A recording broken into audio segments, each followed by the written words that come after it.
E aí, pessoal, boa noite. Agora é oficial, né? Boa noite para todo mundo. Hoje vai ser a live sobre o medo, né? Tô só aguardando a Karine chegar pra gente começar a conversar um pouquinho. Inicialmente, a gente vai deixar os comentários desativados, tá? E os 20 minutinhos finais a gente vai estar abrindo para perguntas, questionamentos, tá bom?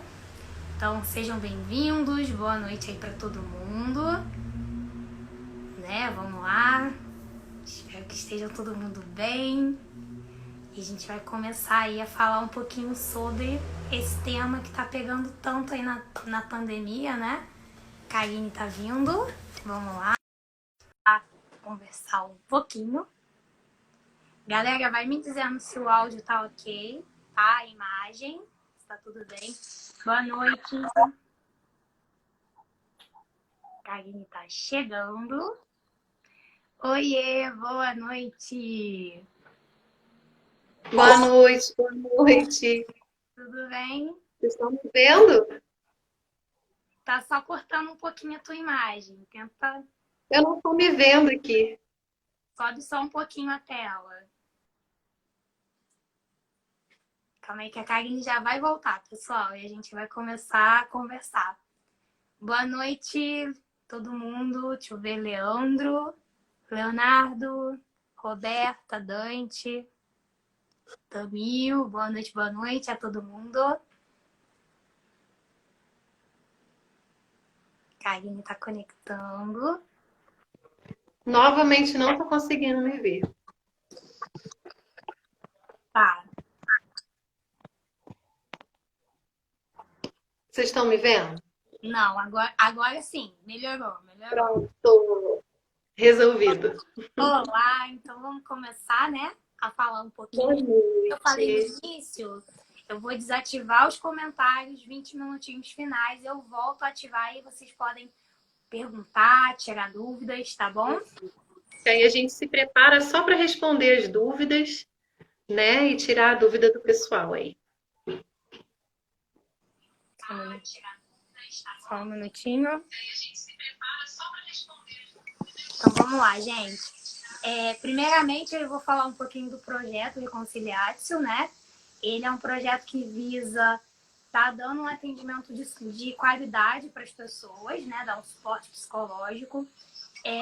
A ideia surgiu numa conversa de reflexão entre 4 membros da equipe, né? E dentro dessa conversa foi surgindo o projeto, né? Onde a gente visa trabalhar a questão do ser humano, biopsicossocial e espiritual, porque o ser humano ele é um conjunto de várias vertentes, né? E dentro da Reconciliates, a gente oferece os serviços de atendimento psicológico, né? Crianças, adolescentes e adultos, idosos também. Promovemos minicursos, um preparativo, né, para os psicólogos também, para a gente estar se atualizando cada vez mais. E também a gente tem, né, um serviço, a gente vai fazer agora, né, um serviço de atendimento gratuito a respeito a pessoas, né, que estão sendo acometidas pelo Covid, que está aí no card da página, beleza? Então, vamos começar o assunto. Galera, sejam bem-vindos. Oi, gente, boa noite. Eu gosto muito Eu tenho muito orgulho de participar da Reconciliatio, porque ela tem justamente esse cunho da integralidade da pessoa. Não trabalha só a questão humana, não trabalha só a questão psicológica, trabalha a questão social, humana, fisiológica. Então, meu boa noite vai para todo mundo e eu espero poder acrescentar também com os meus conhecimentos, que eu também adquiri pelo Reconciliácio, através dos cursos que eu fiz.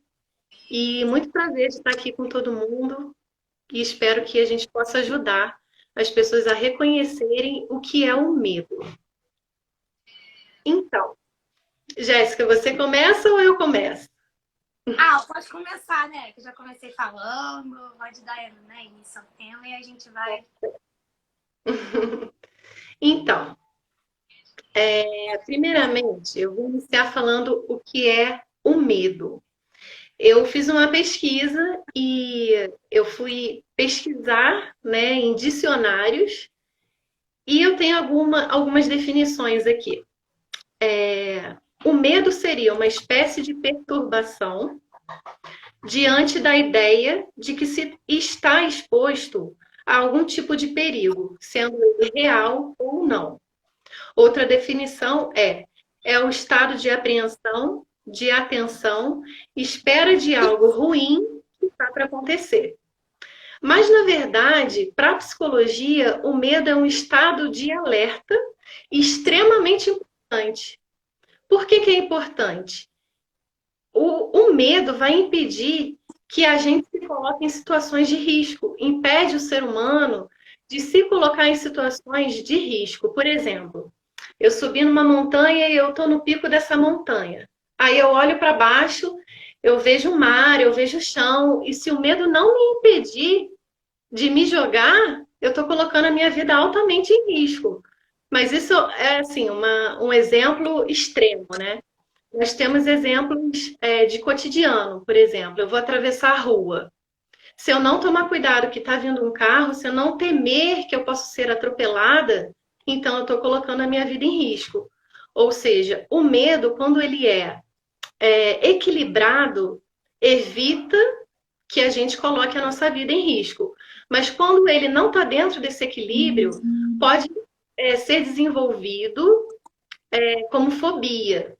E aí o tratamento tem que ser muito mais profundo, porque os medos do cotidiano não impedem a gente de viver uma vida saudável, mas as fobias, sim, elas impedem, né? E aí tenho alguns exemplos aqui comuns do medo. Bom, nós temos exemplos comuns, que é o medo de ficar doente, o medo de morrer, o medo de falar em público. Para estar aqui eu tive que perder esse medo, né, Jéssica? A gente teve que trabalhar também esse medo. E medo de altura, medo de água, medo de amar, medo de sangue, medo de voar, medo de escuro, são vários medos, né? E os medos evoluídos, eles se transformam em fobias. E aí temos alguns exemplos aqui, que é a claustrofobia, medo de ambientes fechados, agorafobia, medo excessivo de permanecer em ambientes fechados ou abertos, mas com multidão. Aracnofobia, medo de aranha. Eu acho que esse é o mais conhecido, porque a gente lembra daqueles filmes, né, das aranhas gigantes. E eu tinha pavor, mas eu adorava ver. Vou falar sobre isso também. E zoofobia, que é medo dos animais, de todos eles. E anectofobia, medo de locais escuros e de difícil acesso, entre outras fobias. Mas a gente agora não quer focar nas características dos medos, né? As fobias ou os medos em si. A gente vai focar a live na alteração psicológica causada pelo medo, que é o mais importante quando a gente vai buscar um tratamento, descobrir do que a gente tem medo. Então, nós estamos aqui, né, Jéssica, para falar da primeira. Você começa, vou passar a bola para você. Nós vamos falar das alterações psicológicas causadas pelo medo, mas a Jéssica vai começar falando aí pra gente. Então, vamos lá, gente. Quando a gente fala de medo, né, tem dois tipos de medo. O medo que protege, igual a Karine falou, e o medo que limita. Então, a gente tem que sempre tentar identificar se, quando a gente fala, eu tenho medo de algo, é um medo de proteção ou é um medo que vai te limitar a tomar uma atitude, né? E aí, quando a gente fala de medo, o primeiro passo, eu acho que assim, não é o primeiro passo, mas é o que a gente é muito comum, são os pensamentos intrusivos, né? Quando a gente fala de pensamentos, são coisas do nosso cotidiano, né? Eu penso em várias coisas ao longo do dia e às vezes tem determinadas situações que geram medo. Vou dar um exemplo muito sutil de coisas que aconteceram particularmente, né? Tem um medo que a Karine não comentou, mas assim, até porque não tá numa lista, né? Medo de mudança. Acho que muita gente tem medo de mudança, isso daí é inato pro ser humano. E eu tive que passar por inúmeras mudanças e foi um caos no início, né? E por que eu estou dando um exemplo de mudança? Porque tudo aquilo que é novo gera um medo e a gente começa a pensar em várias coisas. Eu não sou capaz, eu não consigo, vai dar tudo errado. Eu vou ficar sozinha e ninguém vai estar comigo e por aí vai. Então, quando a gente fala de pensamentos intrusivos, primeiro ponto, esse pensamento ele tem fundamento? Ah, realmente eu não sou capaz? Por quê? Né? Então, a gente tem que começar a avaliar se o pensamento ele tem uma finalidade ou não. Normalmente não. Quando a gente fala de medo, que é o medo que limita, que normalmente é o que gera mais a fobia, vamos dizer assim, a gente tem que observar isso. O que invade o nosso pensamento e como a gente vai combatê-lo de modo que a gente consiga ter uma qualidade de vida saudável, né? Uma qualidade de vida mental, por aí vai. Então, como que eu controlo o pensamento intrusivo? Como o próprio nome já diz, intruso. É algo que não foi convidado pela gente, ele simplesmente vem. Então, assim, às vezes alguém fala algo pra gente que é determinante e a gente acredita naquilo, mas não é verdade, né?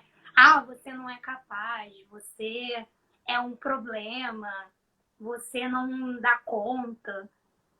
Beleza, o outro vai dizer isso pra você, mas é verdade? Você já se experienciou para fazer isso? Então, eu acho que quando a gente fala de pensamento intrusivo, o primeiro ponto é você pegar, avaliar e ver. Dou conta sozinho? Show. Não dou conta? Vamos buscar ajuda. Porque eu preciso de um suporte. Porque muitas vezes a gente não dá conta. Então, aí vem o papel do psicólogo, né? Para ele tentar te ajudar a entender que esse pensamento intrusivo nada mais é do que uma limitação, que você é capaz de enfrentá-lo com ajuda. Eu tenho que só consultar o psicólogo.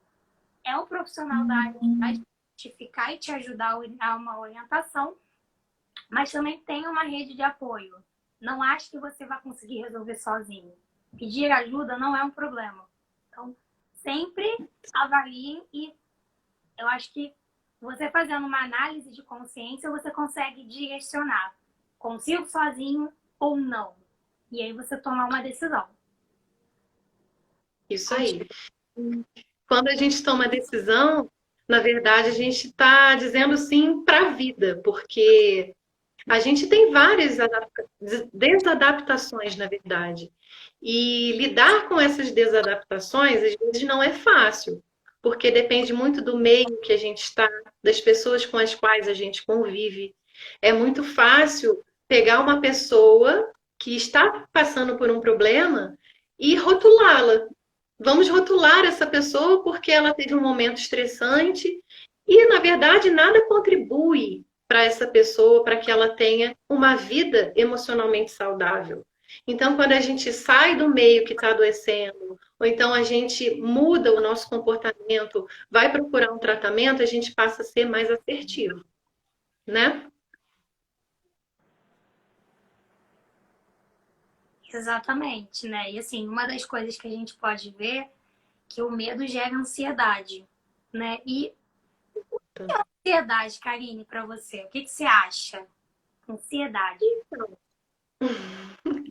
A ansiedade, ela também pode ser uma forma de adaptação para a gente. Porque se a gente não tiver uma ânsia pela vida, tudo tanto faz. Mas agora, se a gente tiver ânsia pela vida, pode gerar uma certa ansiedade, sim. Desde que ela seja adaptativa e não nos impeça de viver uma vida saudável, tudo bem, né? Aqui eu coloquei algumas variações da ansiedade que são geradas por causa do medo. Vou falar um pouquinho do transtorno de estresse pós-traumático. Esse estresse pós-traumático é um momento que a pessoa passa por uma situação muito estressante na vida, um trauma, vamos dizer assim, e toda vez que ela relembra esse trauma, essa situação, ela tem os sentimentos que ela teve quando passou pela situação. Ou seja, toda vez que ela lembra do que passou, do que se passou com ela tem aquelas emoções negativas, aqueles sentimentos, e de repente a pessoa se vê num estado que não consegue controlar esses pensamentos. E aí gera uma ansiedade desadaptativa, que precisa procurar um tratamento psicológico, de repente até medicamentoso, para que a pessoa possa se reestruturar. Tenho aqui também uma observação que a nossa mente, ela não faz distinção do que é real e do que é imaginário. Se você traz para sua mente um pensamento, a sua mente vai tratar aquilo ali como a realidade.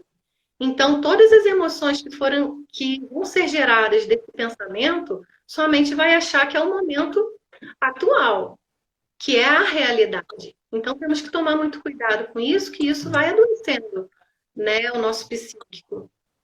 Eu anotei aqui também o TOC, o transtorno obsessivo compulsivo, que é quando nós somos invadidos por pensamentos intrusivos, né? E são pensamentos geralmente ruins, são obsessões, que prendem a gente em rituais repetitivos. Por exemplo, eu vou sair de casa, eu vou trancar a porta e eu tenho que verificar a porta 5 vezes se realmente está trancada. É um pensamento que, ao invés de me fazer focar no que é útil, faz me focar no que não é útil. Vou lavar a minha mão. Para eu certificar de que a minha mão está limpa, eu tenho que lavar ela pelo menos 5 vezes. Eu vou sair, então eu tenho que escovar meu cabelo pelo menos 20 vezes ao dia para eu me sentir segura de que eu estou com o cabelo penteado. Essas coisas acontecem e isso é um transtorno de ansiedade que desencadeia esses rituais e que devem ser tratados. E aqui eu também anotei alguns sintomas que esses rituais trazem, porque eles, na verdade, acontecem para minimizar o sentimento de ansiedade que é sentido por essas pessoas que têm o toque. Então, quando você realiza a quinta vez de lavar a mão, você está diminuindo a sua ansiedade da tua mão não estar bem lavada. Então, estou lavando a mão. E se eu lavar a mão pela quinta vez, eu vou diminuir a minha ansiedade dela estar sujinha aqui, ó, no dedo, na pontinha do dedo. Acontece também em outros comportamentos, não só de lavar a mão, como verificar se a porta está trancada. E aí os sintomas da ansiedade são dor, aperto no peito, aumento das batidas do coração, respiração ofegante ou falta de ar, aumento do suor, tremores nas mãos ou outras partes do corpo, sensação de fraqueza ou cansaço, boca seca, dor de barriga ou diarreia, mãos e pés frios, entre tantos outros sintomas que a terapia também ajuda a trabalhar bastante. E em relação a outras situações também, né? A outras alterações psicológicas, o que que você tem a trazer para a gente agora? Então, como você disse, né? A ansiedade, ela acaba somatizando no corpo, né? E como você disse também, é importante que a gente tenha ânsia para poder gerar um movimento. Dentro da ansiedade, a gente pode colocar também como um dos sintomas a perda de foco, porque quando a gente tem medo, né, e junta a ansiedade, seja por antecipação, né, normalmente a gente se antecipa muito, né, vai acontecer determinada coisa. Você não espera acontecer, você já cria toda uma situação imaginária na sua cabeça e você tem uma perda de foco. E o que seria o foco, né? O foco é quando você está direcionado para uma determinada situação e você dedica o seu melhor para aquilo acontecer. Exemplo, eu estou me preparando para um concurso público. É o meu foco. E aí eu vou estudar, eu vou organizar a minha rotina, e eu vou fazer toda uma estrutura para eu atingir meu objetivo, meu foco. E aí, pegando esse contexto de concurso público, exemplo, porque muitas pessoas não têm êxito, né? Falar, vou estudar, vou fazer acontecer. Porque é uma perda de foco. Em que sentido? A gente fica tão focado em alguma coisa que acaba perdendo um pouco de prestar atenção no que está fazendo e vai se ligando em outras... Ah, mas se não passar? E se? O e se, ele anda muito ligado com o medo, né? O e se isso, e se aquilo. E automaticamente você perde o foco do que você tem que fazer. Trazendo para o contexto da live, né, sobre o medo, o que seria a perda de foco dentro desse contexto? Será que o medo que eu tenho é real? E ele vai tirar o foco daquilo? Volto a trazer o meu exemplo, né? Quando eu tive que passar por mudanças, não só meu, mas de várias pessoas, né? Vamos pegar o exemplo da pandemia, que todo mundo tinha uma rotina, de repente mudou Sim. tudo, né? E teve uma perda de... né? Tinha toda uma rotina, tudo organizadinho. De repente veio a pandemia e condicionou as pessoas a viver com medo. Medo do toque, medo de, né, de estar próximo.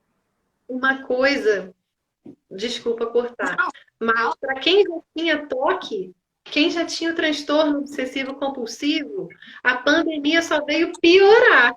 Porque a mania de limpeza tem a ver com o toque também. Todas as vezes que eu vou no banheiro lavar a mão, se existe uma pandemia, dobra a quantidade de vezes.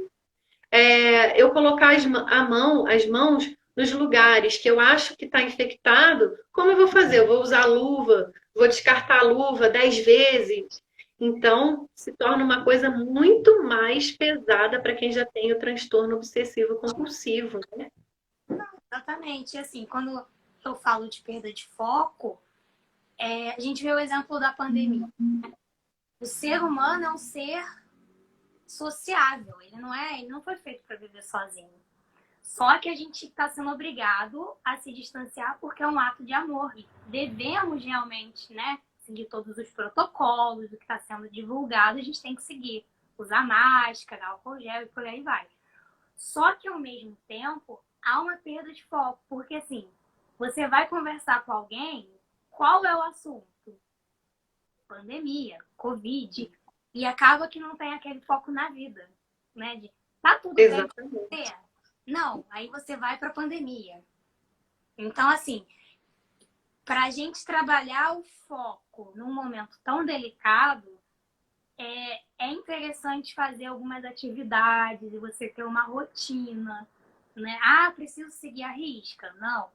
Mas eu acho que é interessante. Ah, ter uma rotina, hora de acordar, tomar café, fazer uma leitura, né? Escutar uma...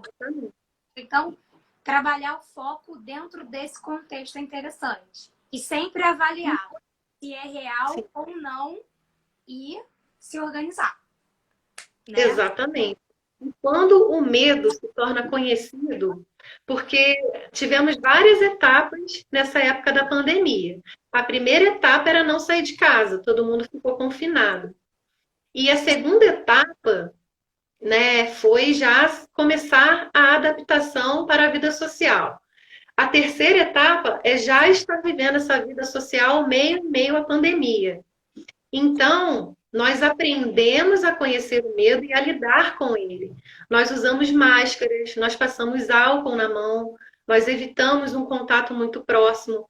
Então, quando o medo se torna conhecido, é mais fácil você dominá-lo, né? E é isso que a gente está fazendo aqui nessa live. A gente está mostrando algumas alterações psicológicas para que todo mundo conheça que é normal ter essas alterações. E que também não existe muita dificuldade de se procurar um psicólogo para isso, quando esses medos viram desadaptações, né? E agora eu vou falar, então, de outra alteração psicológica proveniente do medo, que é a raiva. Então, a raiva é um de nossos muitos mecanismos de proteção. A gente utiliza a raiva para se proteger de alguma injustiça, de alguma situação constrangedora, e ela nos ajuda, né, nesse sentido. Só que a raiva ela começa a trazer malefícios quando a gente tem súbitos de raiva, momentos de agressividade. Não ajuda, acaba atrapalhando. E a gente tem esses momentos por quê? Porque a gente vai guardando pequenas sensações, sentimentos de raiva e chega num momento de explosão, que a gente não sabe canalizar a nossa raiva. E como é que a gente faz para lidar com essa explosão? A raiva ela não pode ser alimentada. Quanto mais se alimenta a raiva, mais agressivo a gente fica. Isso é estudado cientificamente. Isso é verdadeiro. Os estudos comprovam isso. Quanto mais você se entrega à raiva, com mais raiva você fica, né? Mais a explosão é muito pior. A gente tem que saber diferenciar o manejo dos nossos sentimentos com o momento de fúria. O momento de fúria é quando você não soube manejar os seus sentimentos de raiva e acabou estourando, né? E às vezes nós ficamos com raiva do outro por comportamentos que nós não aceitamos. Isso acontece muito com pessoas controladoras, né? A pessoa, quando não tem o controle, ela fica com medo do descontrole, com medo do desconhecido, e surge o sentimento de raiva. Então, trabalhar o controle também é muito importante. E, de repente, a avaliação que a gente faz do outro não é uma avaliação correta. É uma avaliação que está dentro do nosso ideal de verdade. Então, o diálogo também ameniza a raiva. Por quê? Porque quando você não concorda com alguma coisa que o outro faz e conversa com o outro, você está entendendo um pouco o mundo do outro, o pensamento do outro, o que ameniza a sua raiva. Porque o mundo não é uma fantasia onde só você que tem a razão. Nós vivemos com várias pessoas, com várias experiências de vida, né? As pessoas têm criações diferentes, então a gente tem que se colocar à disposição do mundo para poder entender as pessoas melhor e desenvolver a empatia e diminuir a raiva, né? E você, Jéssica, qual seria a sua próxima contribuição?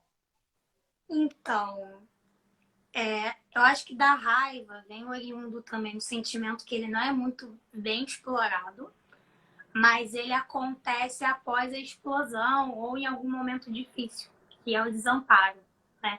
O medo, ele traz muito essa carga, porque quando a gente tem medo de algo, dependendo do medo, a gente não quer ficar falando com os outros. Ah, eu tenho medo disso, eu tenho medo daquilo, porque tem uma ideia equivocada de você falar o que você sente como sinal de fraqueza. E na verdade não. Isso é sinal de que você se conhece, se reconhece e você quer o melhor para si. Isso é uma busca de qualidade de saúde mental. Porque é muito fácil eu negar. Eu tenho medo disso, né?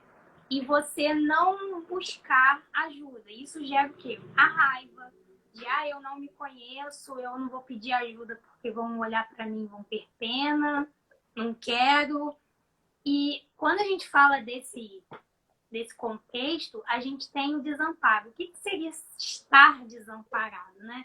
É quando você precisa de ajuda ou você tem uma falta de coragem, né, de falar, olha, eu não tô bem, me ajuda, ou também a gente tem a questão de você falar com as pessoas, dizer, olha, eu não tô bem, eu preciso de ajuda. E aí você tem aquela coisa assim, a pessoa olhar para você meio com desdém, ou, legal, mas vai passar. Só que às vezes, só a palavra não adianta, a gente precisa de atitude, né? E o desamparo, ele tá muito ligado à falta de atitude, né? Eu vejo muito por essa ótica. Não é você não se conhece, não é isso. É a falta de alguém falar assim, vem cá, tô do seu lado, você não está sozinho. É até uma frase que eu uso muito em atendimento, né? Quando chega alguém, seja com uma questão de ansiedade, depressão, síndrome do pânico e por aí vai, que a gente tem vários contextos, ou até mesmo situação de mudança, que eu acho que é um ponto importante também para abordar, você dizer para a pessoa ela não está sozinha, porque ela está amparada. Porque quando a gente tem um problema, eu acho que é muito recorrente na depressão. Não sei né? Vou até te perguntar isso também, Karine, porque quando a gente fala depressão, ela não está oriunda do medo, porque é uma ausência de felicidade, né? Claro que você tem toda uma definição científica dentro, né, da medicina e tudo mais, mas quando eu pego um caso assim, é uma ausência de felicidade. Não que você não esteja feliz, às vezes a sua vida tá ótima e você não tá. Mas assim, é uma ausência de felicidade consigo próprio. E você reconhecer que precisa de ajuda é complicado, né? Então você Muito. se sente desamparado, né? E como o sentimento de desamparo gera.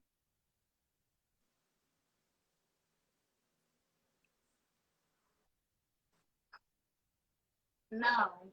Agora voltou.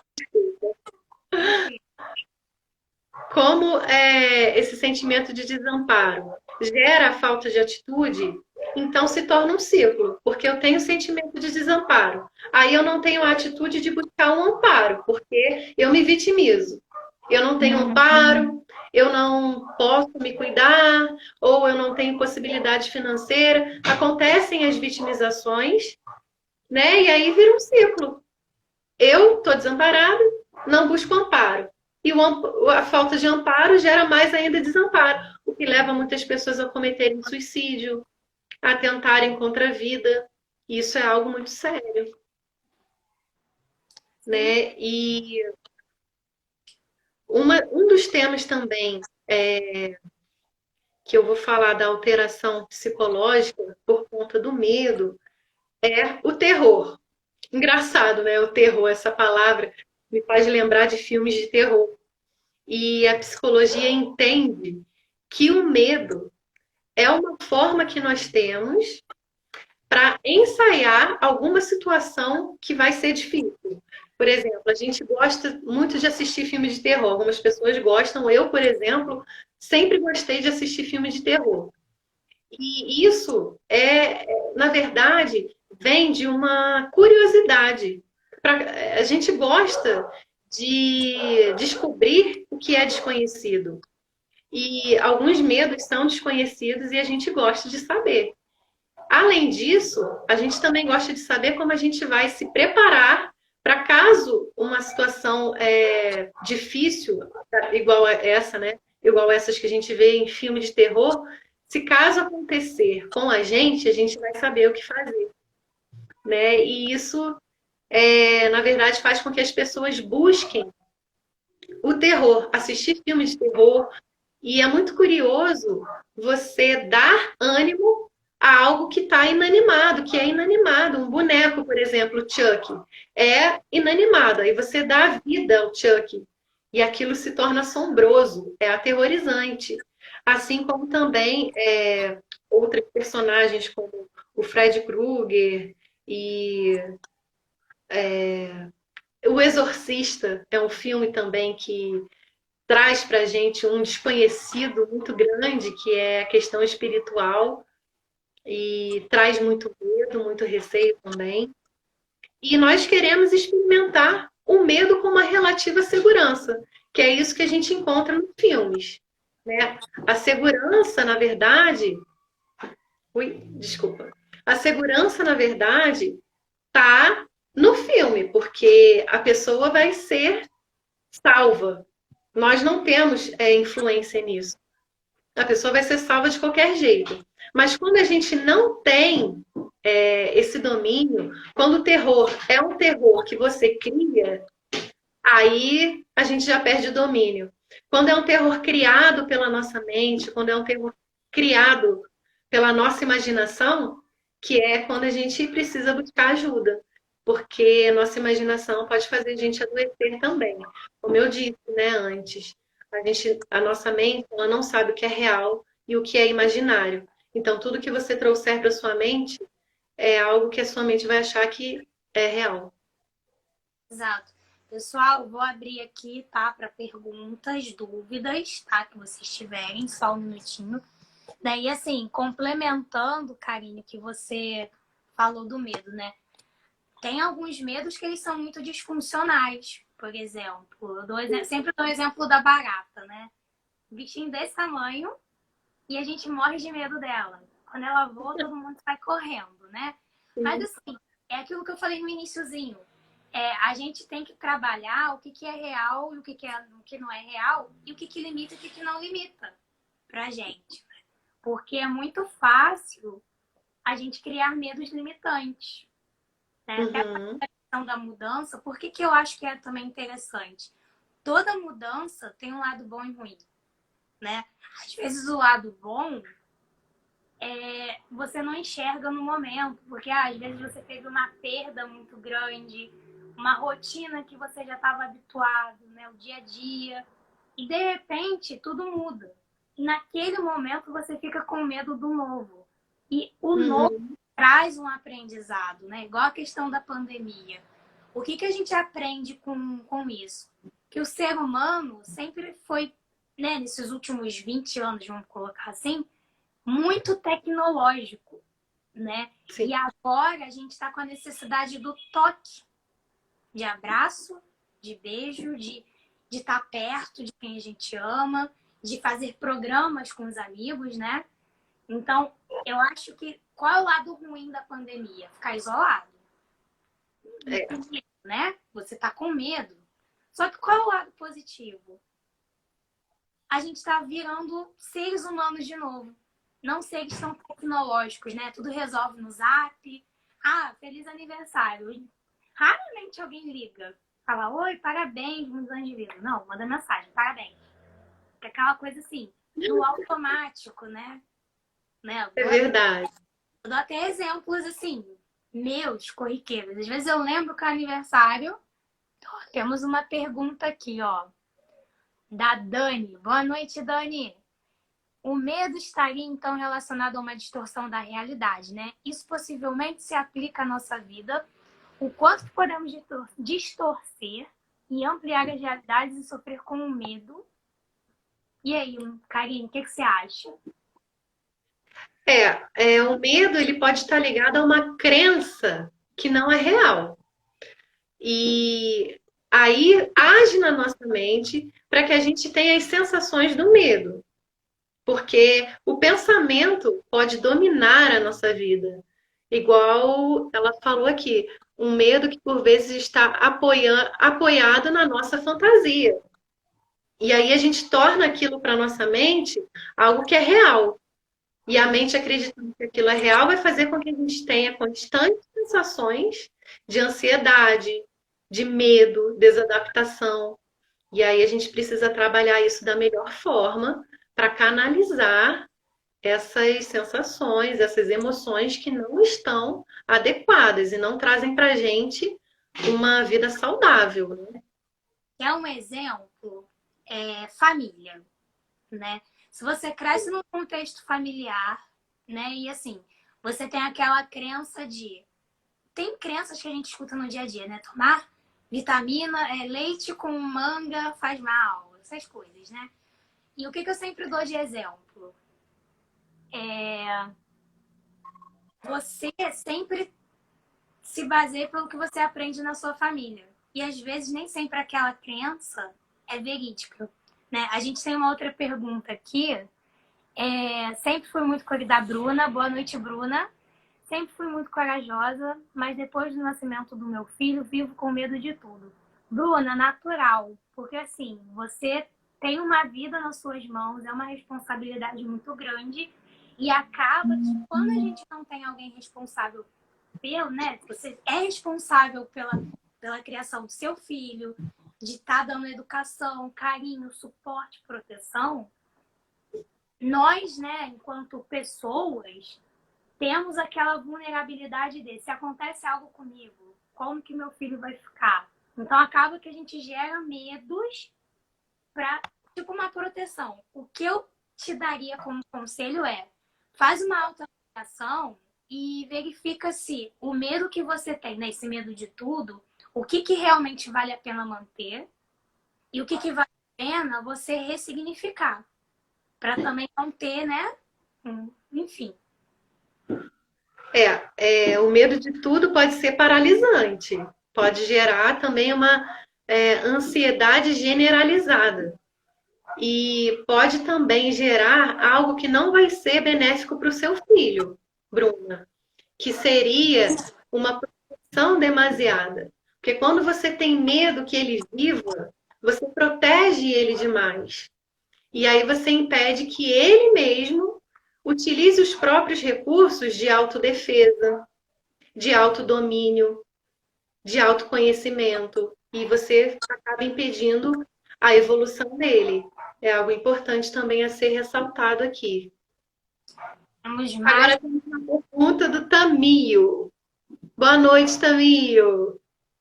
Até que ponto o medo do que os outros podem pensar limita o nosso sonho, Jéssica? Então, né? Eu posso falar um pouquinho a respeito, porque quando a gente pensa no outro, né? Eu vou falar uma coisa que eu falo em consultório. Às vezes, é claro que a opinião do outro ela é importante, né? Só que a gente tem que fazer uma autoavaliação. Em que sentido? Primeiramente, quem sou eu? Pergunta difícil de responder, né? Quem sou eu? Uma pergunta que às vezes a gente fica assim, meu Deus. Mas ao mesmo tempo, o primeiro passo para você avaliar se a opinião do outro é válida ou não é a importância que essa pessoa tem na sua vida. Primeiramente, eu acho que é o primeiro ponto. Tem uma importância, ok. O que ela falou é realidade para mim? Né? Porque às vezes a gente escuta. Vou dar um exemplo meu, né? Eu já ouvi muito que eu escolhi errado a profissão, psicologia. Porque eu não me adequava, porque quando mais nova eu era mais quieta, mais na minha. Hoje em dia estou na minha área, gosto do que faço. E aí, assim, foi uma pessoa muito, muito próxima a mim. E qual foi a minha avaliação? Isso é verdade ou não? Você vou colocar um julgamento em cima disso. Então, é realmente uma autoavaliação.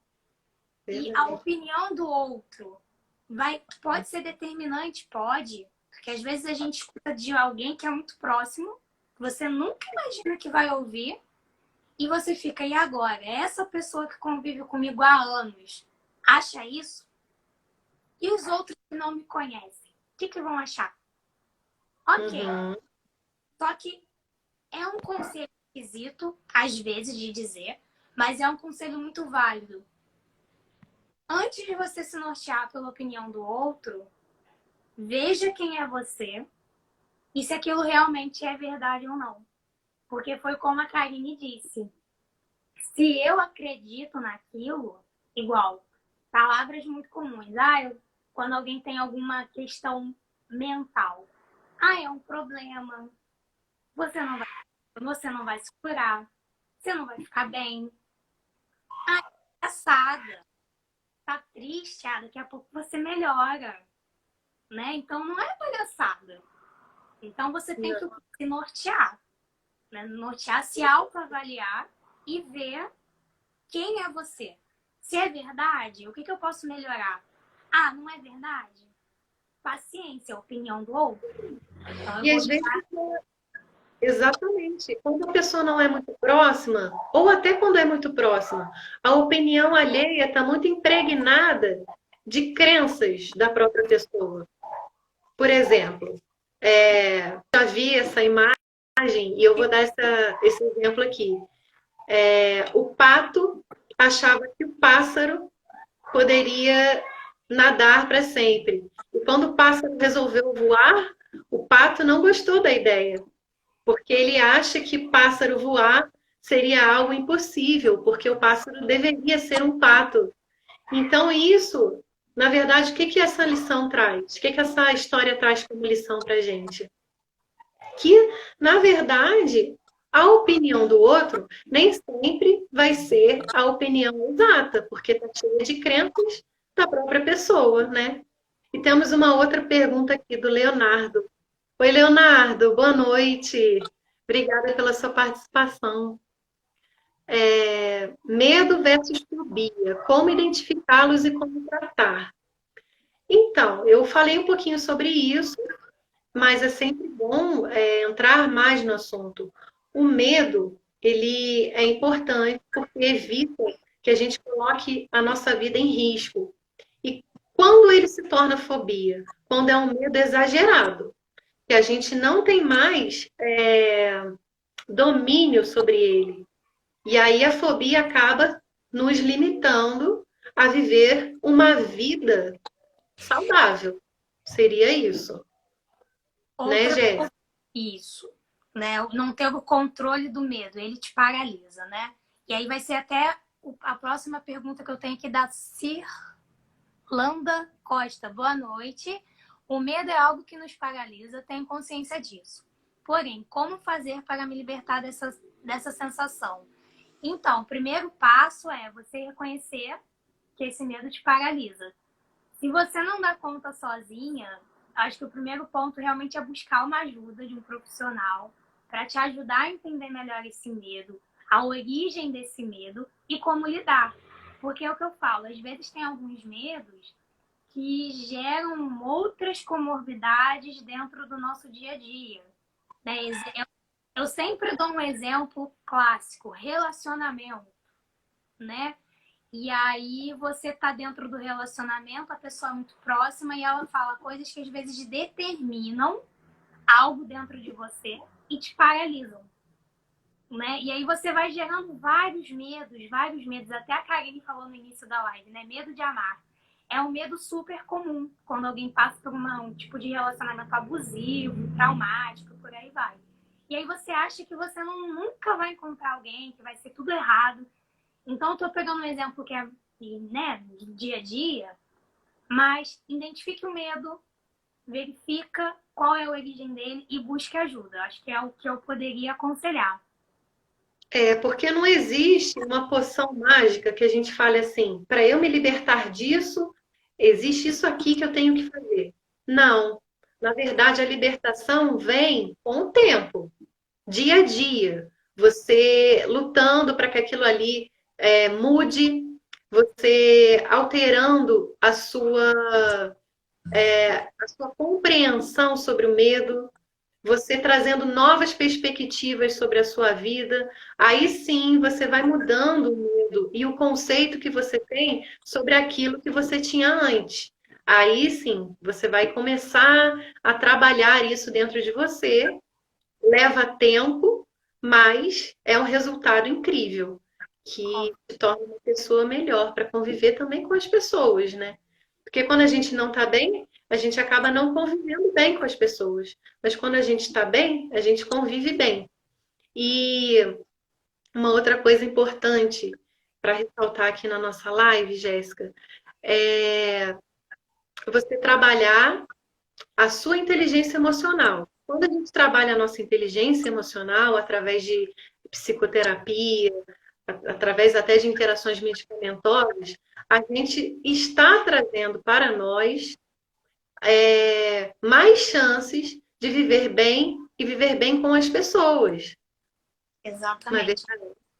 Tinha uma pergunta agora do Marcos. Boa noite, Marcos. Ele perguntando como a TCC trabalha as fobias, né? Como que a TCC trabalha? Normalmente a gente foca muito como que funciona a ordem, né? A TCC é terapia cognitivo-comportamental, para quem não conhece, tá? E o que que a gente prega? Não, não é prega, né? É o que a gente visa.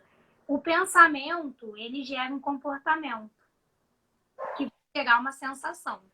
Então, quando a gente fala de medo, fobia e comorbidades mentais e por aí vai, a TCC, ela em primeiro ponto, ela vai mirar qual é a crença disfuncional ou a crença limitante, tá? Quando a gente identifica essa crença, normalmente a gente não consegue, assim, é algo que já é inato da pessoa, né? Ela cresceu com aquela crença ou ela aprendeu aquilo. Então, eu consigo arrancar? Não. Mas a gente vai trabalhar, vai ressignificar essa crença para que ela se torne funcional dentro da vida da pessoa. Então, quando a gente fala de fobia, a gente vai identificar a origem dessa fobia, né, o medo, qualquer outra questão, trabalhar essa crença para que ela se torne funcional. E é uma palavrinha que eu uso muito, ressignificar, né? processos, dilemas da nossa vida. Porque nem tudo a gente consegue eliminar, porque já é nosso. Então a gente transforma para que isso fique funcional, E basicamente. é isso aí que leva tempo.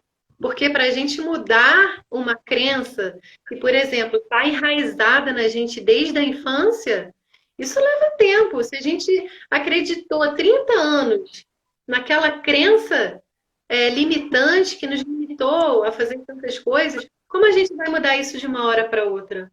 Não tem um segredo, não tem uma poção mágica. É o tempo mesmo, é o trabalho com a terapia, de repente com a medicação também, interação com a medicação. Né? E uma colocação aqui do Tamil de novo, né? Gente, participem, perguntem. A gente está quase no finalzinho da live, tá? Então, se tiverem mais alguma dúvida. O medo de que os outros podem pensar, preconceito, pode limitar ou até nos impedir de buscar ajuda especializada. Sim. Né? Karine, Mas vem cá. Hoje, psicólogo é artigo de luxo para nós. Não é todo mundo, né, que tem a possibilidade de ter um psicólogo. Se tornou um artigo de luxo. Acho que esse preconceito está diminuindo cada vez mais e eu fico muito feliz com isso. Porque o psicólogo não é só para quem está doente, é para quem também não quer adoecer. Porque a gente está no mundo que agora está desacelerado por causa da pandemia, mas é muito acelerado, é muita informação. A internet traz informação de tudo quanto é tipo. Então, para lidar com isso e se manter saudável, a gente precisa ter uma ajuda psicológica, sim.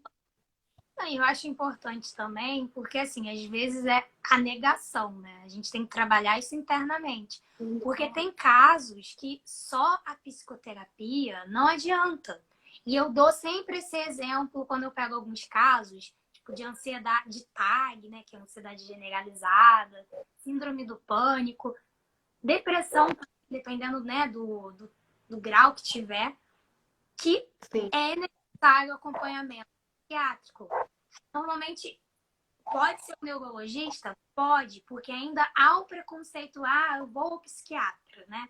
Aquela nomenclatura lá atrás, nossa, coisa de maluco, mas na verdade não. Se a gente for parar para avaliar, psicólogo, psiquiatra, psi. Se a gente for parar para avaliar o contexto do significado, o psicólogo ele estuda a mente, o que é o imaterial, né? Isso. Tudo que envolve o ser humano também, pensamento do ser humano, sentimento do ser humano, as emoções. Isso aí. E o psiquiatra, ele é o médico capacitado para medicar essas comorbidades mentais. Qual é a diferença do neurologista para o psiquiatra? Neurologista, neurônios, funcionamento do cérebro, tá? Psiquiatra, psiquiatria, ele vai estudar, é o estudo da alma, né? Estudo do que a gente não consegue ver, porém a gente sente. E muitas vezes os nossos sentimentos, eles externalizam, né? Então, acho que é importante a gente frisar quando o seu psicólogo disser, olha, você precisa fazer um acompanhamento medicamentoso. Não, ele não está dizendo que você é maluco. Ele está dizendo que só a terapia não vai ajudar a conter o que está acontecendo. O medicamento, mas eu vou ficar dependente do medicamento. Também não.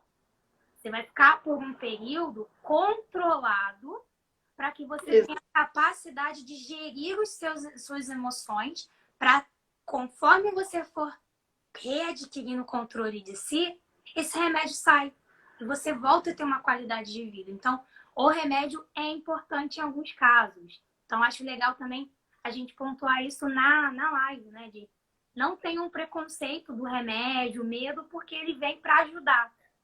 Tem, às vezes, efeitos colaterais e tudo mais, mas, assim, depois você fica bem. O próprio médico vai te avaliando, né? O psiquiatra. E ele vai dizer, a gente vai interromper, vai fazendo o que a gente chama de desmame, né? E quando você vê, você já não tá mais com remédio, você, de novo, readquire o controle de si. Às vezes é só para passar por uma fase ali difícil e acabou. Olha a Cirlanda de novo aqui, ó. A pandemia nos trouxe medo e mentalizar o tempo presente é se deparar com uma realidade difícil. Peraí. Difícil. Essa experiência mexe diretamente com o nosso emocional.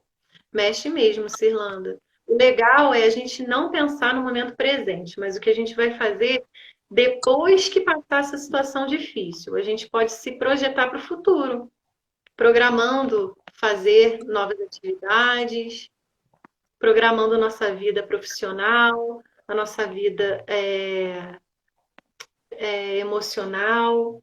Tem tanta coisa aí que pode ser feita depois dessa pandemia, né? Até nossa vida financeira mesmo pode melhorar. Colocar em prática outros projetos. E é isso, gente.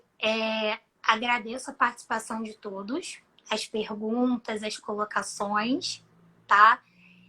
Espero que de alguma forma a gente possa ter contribuído para desmistificar um pouquinho a questão do medo. Concordo com a Cirlanda que o serviço de psicologia ele tem que se tornar uma prioridade, sim, no mundo que nós vivemos hoje. E é isso, Karine. Mais alguma colocação? Eu quero agradecer a participação de todo mundo, pela torcida, os amigos aqui presentes. Isso faz toda a diferença. E espero também que os estudos da psicologia possam ter contribuído para a vida de todo mundo aqui, que foi essa a nossa intenção. E a Reconciliatio hoje está aberta para receber todo mundo que precisa e que não precisa e que queira fazer uma experiência da psicoterapia. Nós estamos à disposição. Gente, boa noite mais uma vez. E qualquer dúvida, qualquer informação, só dá uma olhadinha aí no Instagram, que tem os contatos da Reconciliatio, desculpa, deu uma embolada aqui. E é isso, galera. Boa noite a todos. Karine, boa noite, beijo. Obrigada. Boa noite, gente. Foi um prazer. Até a próxima. Até a próxima. Tchau, gente. Boa noite. Tchau.